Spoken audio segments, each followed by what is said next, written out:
안녕하세요. 작가와 문학에 대해 소개하는 써니즈입니다. 유익하시다면 구독과 좋아요 눌러주세요. 오늘의 문학은 사시남정기입니다.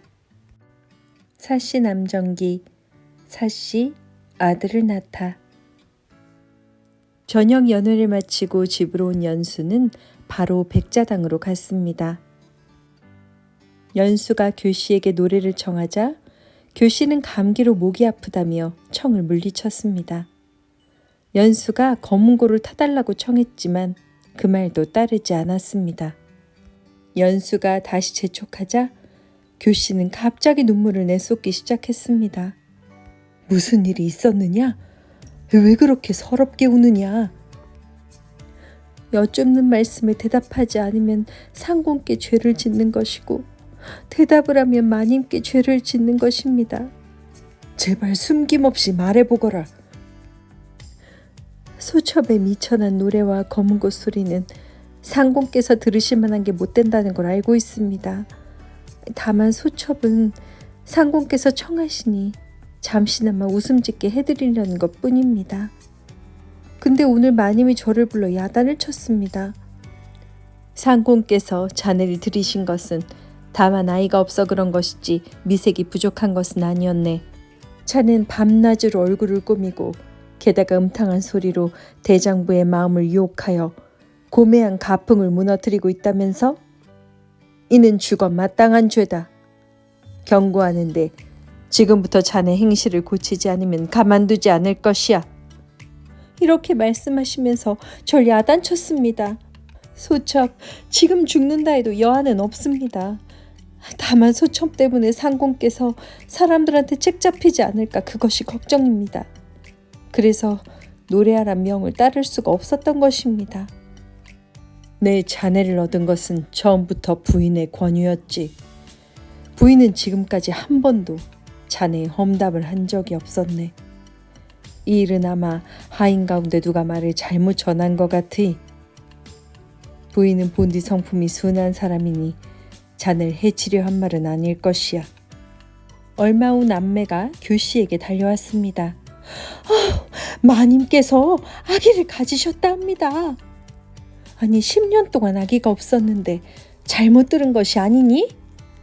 교씨는 초조해지기 시작했습니다. 사씨가 아들을 낳으면 자신이 낳은 아들은 찬밥 신세가 될 게 뻔했습니다. 하지만 마땅한 대책이 없었습니다. 교씨는 애가 떨어지는 약을 구해다가 사씨가 먹는 약에 몰래 탔습니다. 하지만 사씨는 그 약을 마시자마자 구역질을 하며 그대로 토해버렸습니다. 시간이 흘러 마침내 사씨는 아들을 낳았습니다. 아이는 건강하고 아름다워 온몸에서 빛이 나는 것 같았습니다. 연수는 몹시도 기뻐하며 아이 이름을 이나라고 지어주었습니다. 이나가 자라서 장주와 함께 놀기 시작했습니다. 나이는 장주보다 어렸지만 이나의 씩씩하고 늠름한 모습을 감출 길이 없었습니다. 이나는 생김새만 어여쁜 장주보단 총기가 더 두드러졌습니다. 하루는 집으로 돌아온 연수가 관복도 벗기 전에 이나를 안으며 이 아이는 이마가 꼭 돌아가신 아버님과 그대로 닮았어. 훗날 우리 가문을 빛낼 아이로다. 교씨는 다시 이 신랑을 불러 의논했습니다. 아들을 낳게 해준 대가로 이미 교씨에게 금은보화를 크게 받은 신랑은 더 못된 음모와 계략을 꾸며내기 시작했습니다. 하지만 워낙 남모르게 꾸몄기 때문에 그 누구도 눈치챈 사람이 없었습니다. 어느 날 연수가 집에 와보니 서찰 한 통이 와 있었습니다. 어떤 사람을 추천하는 성랑 중에 서찰이었습니다. 동청은 본디 선비 집안에서 태어났으나 부모가 일찍 죽자 방탕한 생활로 가산을 탕진하고 오갈 곳이 없는 사람이었습니다. 동청에게는 뛰어난 것이 3가지가 있었는데 잘생긴 외관과 교묘한 말솜씨 그리고 빼어난 글씨체였습니다. 하지만 동청은 집안 아이들을 꿰어 나쁜 일을 저지르거나 좋지 못한 소문을 지어냈기 때문에 사대부들이 꺼려했습니다. 연수는 동청을 만났고 매우 영리한 사람이라 연수의 뜻을 동청은 잘 맞추어 주었습니다.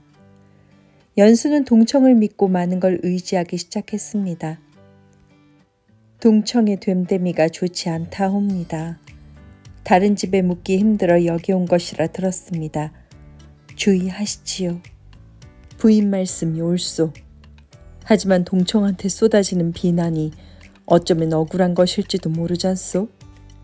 교씨는 사씨가 동청을 마음에 들어하지 않는다는 걸 알고 좋아했습니다. 교씨는 남매를 앞세워 유혹에 약한 동청을 제 편으로 끌어들였습니다. 그리고 이심랑의 도움을 받아 연수마저 자신에게 빠져들게 했습니다. 이 모든 걸 지켜보고 있던 사씨는 근심은 쌓여갔지만 어찌해볼 도리가 없었습니다. 어느 날이었습니다. 마침 장주가 감기에 걸려 젖을 토하며 경기를 일으켰습니다. 연수는 서둘러 의원을 부르려 했는데 교씨는 그런 연수에게 많이 나았다는 말로 둘러대고 일단 의원을 부르지 못하게 했습니다. 그리고 때를 놓칠세라 남매를 불러 동청에게 사씨의 글씨체를 모방해달라고 일렀습니다. 그 대가로 큰 재물을 줄 것이라고 덧붙였습니다. 그날 밤 동청을 만나고 온 남매가 교씨에게 고했습니다. 남매는 교씨의 귀에 대고 동청이 바란 것을 넌지시 소곤거렸는데 그건 바로 재물이 아니라 교씨였습니다. 교씨는 연수가 안채에 묵는 날을 골라 몰래 동청과 잠자리를 했습니다.